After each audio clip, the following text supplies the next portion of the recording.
घरातच असतेस ना तू दिवसभर, काय काम असतं तुला? हे वाक्य तिला किती वेळा ऐकावं लागतं माहित आहे का? नमस्कार मंडळी, मी पूजा. सकाळी सगळ्यांच्या आधी उठणारी ती.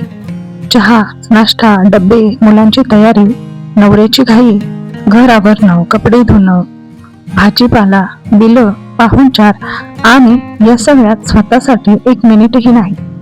पण तरीही प्रश्न तोच, दिवसभर करते तरी काय? तिच्या कामाला पगार नाही, सुट्टी सुद्धा नाही, आजारपणाची रजा सुद्धा नाही आणि सगळ्यात मोठं म्हणणं म्हणजे कौतुकही नाही. ती घर सांभाळते म्हणून घर चालतं, ती नसली तर घराची घडी विस्कटते, पण ती आहे म्हणून सगळं व्यवस्थित आहे. म्हणूनच कदाचित तिची किंमत कुणाला दिसत नाही. ती थकते, तिला सुद्धा कधी बाहेर मोकळं हसायचं असतं. तिला एखाद्या दिवशी आज तू बस मी करतो असं ऐकायचं असतं.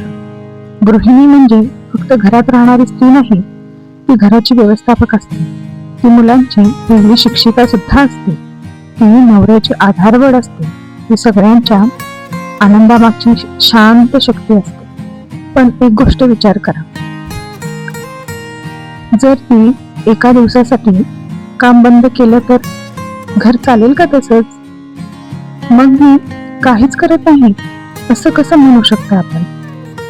आज फक्त एवढंच करा, तुमच्या घरात जर गृहिणी असेल तर तिच्या डोळ्यात बघून मला तू खूप करतेस आणि आम्हाला तुझा खूप अभिमान आहे.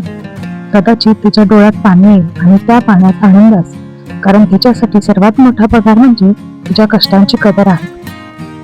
घरात राहते म्हणून ती काहीच करत नाही असं म्हणण्याआधी एकदा तिच्या जागी स्वतःला ठेवून बघा. आणि तुम्ही जर गृहिणी असाल तर कमेंटमध्ये अभिमानाने लिहा, मी गृहिणी आहे.